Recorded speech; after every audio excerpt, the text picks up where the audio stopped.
Alors, voyons maintenant comment identifier les threads. Et bien, comme vous le savez, euh, chaque processus possède un identifiant PID qu'on peut le récupérer grâce à la fonction getPID. Et bien, tout thread possède aussi un identifiant unique appelé TID. Donc, cet identifiant est relatif au processus qui le contient et qui correspond généralement au type entier. Donc, chaque thread peut récupérer son propre identifiant grâce à la fonction pthread_self. Alors, voyons maintenant comment créer et terminer les threads. En fait, comme pour les processus, il existe des équivalents aux appels système fork, wait et exit, donc, qui permettent, dans un contexte multithread, de créer un nouveau thread, d'attendre la fin de son exécution et de mettre fin au thread en cours. Et bien, un appel à la fonction pthread_create correspond à la demande de création d'un thread à l'adresse pTID. On a alors passage par adresse d'une variable de type pthread. Ce type est utilisé pour distinguer les différents threads d'une application. Alors, dans la variable se trouvant à l'adresse pTID, on peut récupérer l'identifiant du nouveau thread après sa création, bien sûr. Donc, en deuxième argument, on peut fournir les options souhaitées du thread. Ainsi, le nouveau thread peut être avec ou sans option, mais dans le cadre de notre travail, on va se limiter au thread sans option. On mettra alors le pointeur nul en deuxième argument. Et bien, le nouveau thread créé va démarrer en invoquant la routine dont on passe le nom en argument. Donc, en troisième argument, on met tout simplement le nom de la fonction qui va être exécutée par le thread. Donc, dans ce cas, c'est routine. Donc, on fournit alors en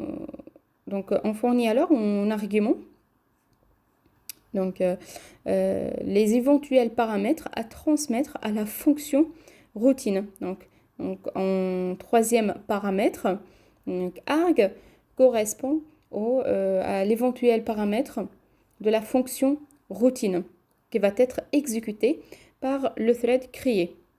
Donc en total, on a 4 arguments à fournir à la fonction pthread_create.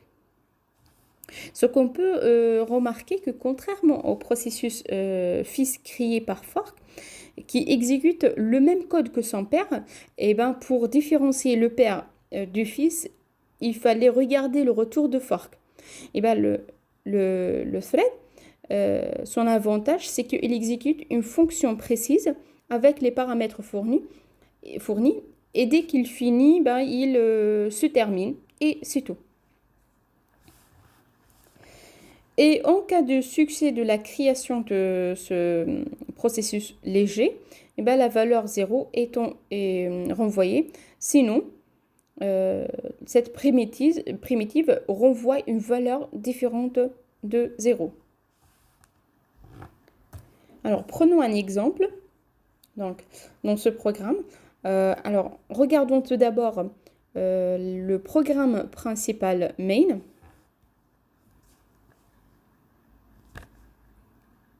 Alors ici, on a déclaration d'une variable t de type TID et un réel x de type double équivaut 4. Ensuite, dans cette instruction if, eh ben, on crée un thread à l'adresse de la variable t. Donc la variable t va contenir l'identifiant de notre thread. En deuxième paramètre, on met le pointeur nul pour dire qu'on veut un thread standard sans option. Ensuite, en troisième paramètre, on met le nom de la fonction à exécuter par notre thread. Dans notre cas, le thread va exécuter la fonction racine et après, il va se terminer. Et en dernier paramètre, c'est le paramètre à passer à la fonction racine. C'est un passage par adresse. Donc, comme nous l'avons précisé tout à l'heure, comme vous voyez ici, donc le paramètre, c'est on va le passer par adresse. Donc ici, il y a un petit problème puisque donc l'adresse de x est c'est une adresse d'une variable de type double. Or, selon la syntaxe de pthread, create, ici, il faut passer un paramètre non typé, donc void étoile. Donc, c'est un paramètre non typé. Alors, comment faire pour passer ici un paramètre non typé malgré qu'on a x qui est de type double? On a besoin de void étoile. Lorsqu'on met void étoile avant l'adresse de x, on va transformer ce paramètre sous la forme d'un void étoile. C'est-à-dire, on va détyper la variable pour donc, respecter le prototype de pthread create.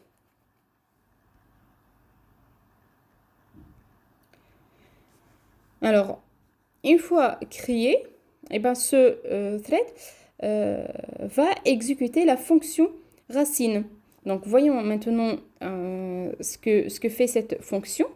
Elle reçoit comme paramètre une variable non typée, i. Et d'ailleurs, toujours la fonction exécutée par un thread doit avoir comme paramètre de type void étoile. Donc, ça, c'est toujours comme ça. Alors ici, on a puisque la variable i est non typée, la première chose à faire, c'est de la typer.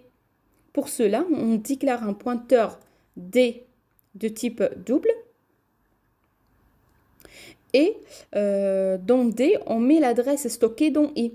Finalement, on a donc dans d l'adresse de x, passé en paramètre pour la fonction racine. Autrement dit, d pointe sur la valeur 4. Donc, en conclusion, l'idée, c'est que détyper tout d'abord le paramètre x dans pthread create, donc de le typer dans cette instruction, et de le retyper dans la fonction racine. Donc voilà, c'est un peu particulier comme mécanisme quand même. Ensuite, donc dans cette instruction, printf va afficher le message suivant. Donc la racine de la valeur se trouvant à l'adresse d, c'est-à-dire 4, et sqrt de la valeur se trouvant dans d, donc sqrt 4. Donc finalement, donc le message est la racine de 4 et 2. Donc arrivons à ce stade, notre thread se termine automatiquement.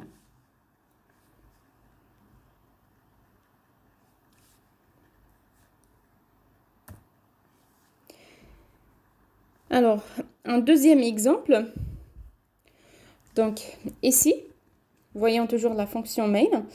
Alors, on a la création de deux threads, T1 et T2.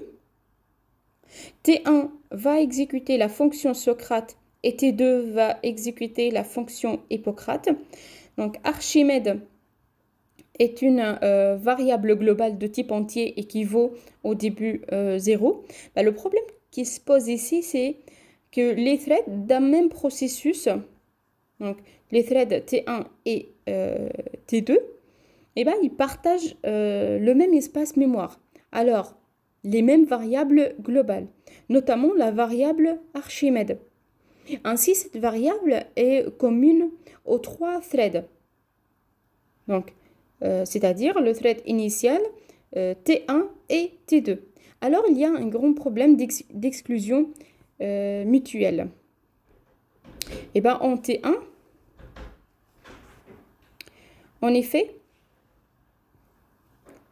T1 accède à la variable Archimède en exécutant la fonction Socrate. Et T2, lui aussi, accède à Archimède en exécutant la fonction Hippocrate. Alors, les deux threads accèdent à la même variable globale. Ainsi, les variables globales sont des ressources critiques à protéger. Et bien, la question qui se pose ici, c'est comment protéger les variables globales? Et bien, la réponse est simple, et j'imagine que vous le connaissez bien, c'est d'utiliser les sémaphores. Alors, on va associer à la variable globale Archimède un sémaphore et tout thread voudra accéder à cette variable devra adopter l'algorithme de Dijkstra. Comme nous l'avons vu dans le chapitre précédent, l'algorithme de Dijkstra, c'est une opération P sur le sémaphore, accès à la variable associée à ce sémaphore, puis une opération V sur le sémaphore pour libérer l'accès à la variable Archimède. Alors, exemple 3. Alors, dans cet exemple, cet exemple sert à vous montrer que le problème d'exclusion mutuelle ne concerne pas que les variables globales, mais aussi les variables locales. Donc, comme vous voyez ici, on a deux threads T1 et T2. T1 va exécuter F et T2 va exécuter la fonction G. Mais le problème ici, c'est que T1 et T2 accèdent à la même variable I. Alors, il faut protéger I par un sémaphore.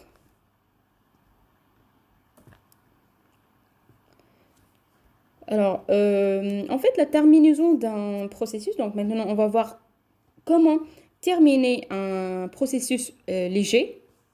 Eh bien, la terminaison d'un processus normal avec exit cause la fin brutale du processus. Donc, lorsqu'on applique exit sur le processus en vert, eh ben, cela cause la fin brutale de ce processus et entraîne par conséquent la libération des ressources correspondantes.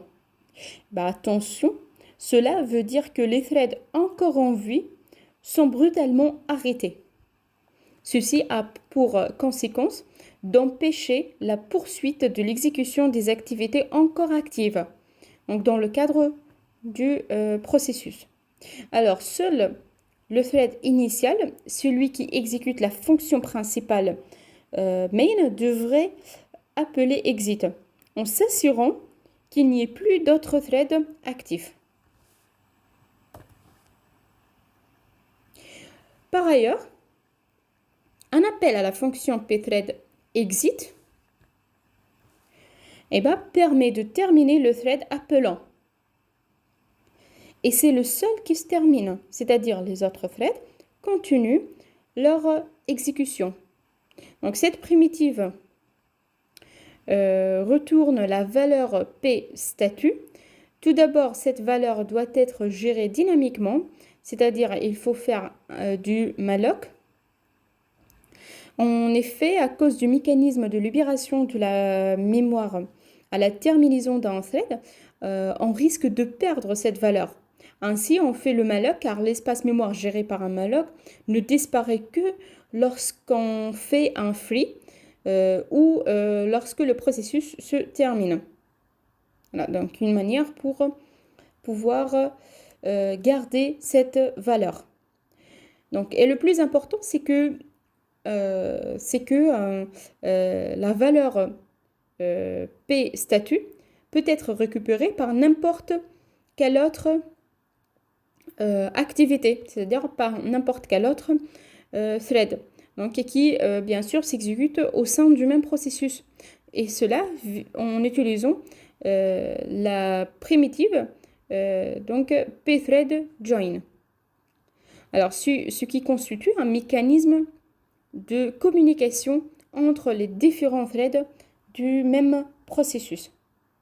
Par exemple, lorsque le thread 1 se termine, eh ben, il fournit pstatut qui peut être récupéré par le thread initial ou par le thread 2.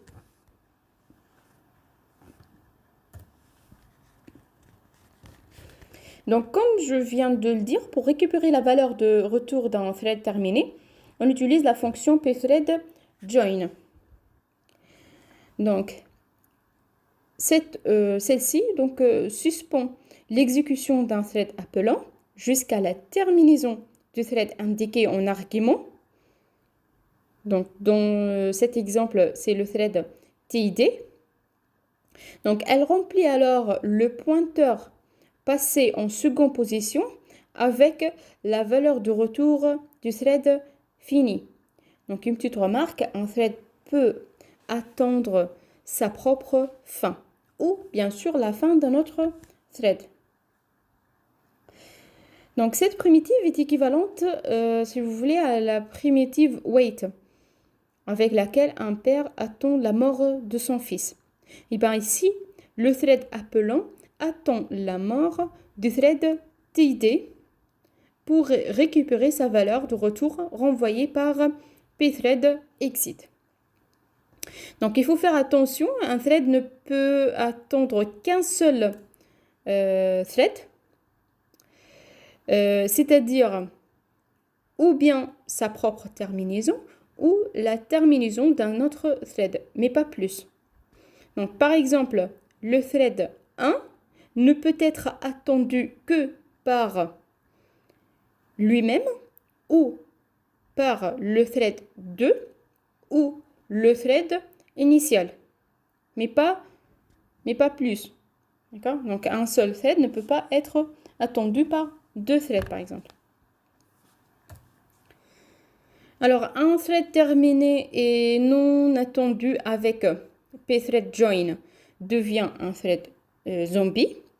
Alors si un appel à pthread join sur ce thread n'est pas possible, alors pour éviter que celui-ci ne devienne zombie, il doit être préalablement détaché en utilisant la primitive pthread detach.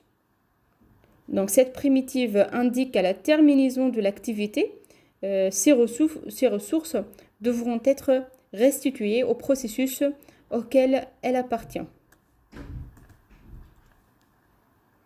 Donc pour pthread detach, on fournit comme paramètre l'identifiant du thread qu'on souhaite détacher, c'est-à-dire qu'on souhaite sa disparition du système quand il se termine, bien sûr. Donc, cela autorise la libération immédiate des ressources privées du thread, pile et variable automatique. Donc, un thread peut très bien invoquer pthread detach. Je répète, un thread peut très bien invoquer pthread detach à propos d'un autre thread du processus. Donc, contrairement au processus, il n'y a pas de notion de hiérarchie chez les threads, ni d'autorisation particulière pour modifier les paramètres d'un autre fil d'exécution. Donc, cette fonction échoue si le thread n'existe pas ou s'il est déjà détaché. Attention, il n'est pas possible de faire pthread join sur un thread détaché. Alors, on fait soit l'une, soit l'autre, c'est-à-dire soit on le détache, soit on attend sa terminaison. Alors, en conclusion, par défaut, un thread est joinable. Donc, l'état par défaut d'un thread est joinable. Et il faut l'attendre avec pthread join pour éviter qu'il devienne un zombie. Mais avec pthread detach, on peut rendre le thread détaché, c'est-à-dire non joinable. Donc, il n'y a pas de zombie dans ce cas. Et pthread join est impossible. Donc, finalement, pour envoyer une demande d'annulation d'un thread, TID, donc par un autre thread, on emploie la fonction pthread cancel. Donc, cette fonction renvoie 0 si elle réussit, ou erreur si le thread visé n'existe pas ou plus. Donc là, vous voyez, plutôt, vous pouvez vous poser la question, mais pourquoi demander à un thread d'abandonner son exécution? La réponse, c'est que on fait cette demande généralement lorsqu'un thread n'a plus d'intérêt parce qu'on a obtenu par un autre moyen le résultat qu'il devait fournir, ou après un abandon demandé par l'utilisateur. Donc, une petite remarque ici, qui est d'ailleurs très importante. Donc, cette demande d'arrêt peut être gérée de différentes manières par le thread cible. Donc, par exemple, le thread à laquelle on demande d'abandonner son exécution, il peut gérer cette demande de plusieurs manières. Donc, la demande peut être prise en compte instantanément. D'ailleurs, c'est ce qu'il fait par défaut. Ou il peut choisir de la prendre en compte en différé. Alors, nous arrivons à la dernière partie de ce chapitre qui concerne les mutex. En effet, un mutex permet l'exclusion mutuelle entre threads. C'est alors l'équivalent des implémentations des sémaphores binaires de Dijkstra. Donc ainsi, un mutex peut être soit levé, soit baissé. Les mises en sommeil et les réveils sont identiques aux sémaphores Unix déjà vus. L'utilité essentielle des mutex est de protéger les variables partagées pour éviter un accès simultané par plusieurs activités. Alors, chaque activité adopte l'algorithme de Dijkstra, c'est-à-dire opération P sur le mutex associé à la variable partagée, accès à la ressource critique, c'est-à-dire la variable partagée, puis opération V sur le mutex pour libérer l'accès à cette variable.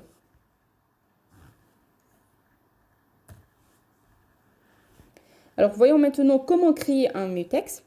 C'est la primitive pthread mutex init qui permet de créer un nouveau mutex avec un certain nombre d'attributs.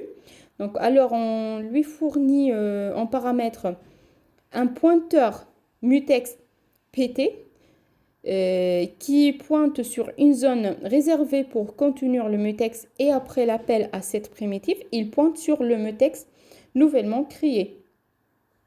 En deuxième paramètre, on donne le pointeur attr. Donc c'est l'ensemble d'attributs à affecter au mutex. Dans le cadre de notre programme, on se limite aux attributs par défaut. Alors on fournit le pointeur nul.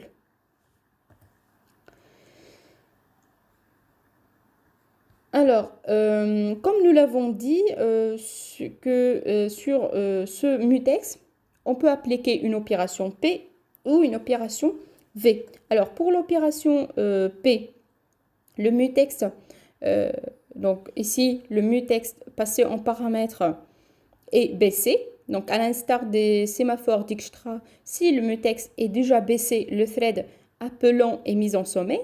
Donc, en cas de succès, cette fonction retourne 0. Et pour l'opération V, cette opération, comme vous le savez, elle permet de lever le mutex. Et s'il était baissé, cette opération provoque le réveil des activités endormies, c'est-à-dire des threads endormis. Alors, une autre opération qu'on pourra appliquer sur un mutex, qui est la distraction, en utilisant pthread mutex destroy. En effet, on détruit un mutex lorsque celui-ci n'est plus utilisé. Donc, on libère alors la variable. Et on fournit en paramètre le mutex à détruire. Et cette fonction renvoie 0 en cas de succès.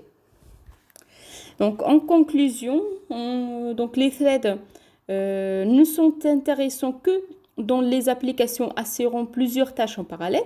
Donc, si chacune des opérations effectuées par un logiciel doit attendre la fin d'une opération précédente avant de pouvoir démarrer, il est totalement inutile d'essayer une approche multi-thread.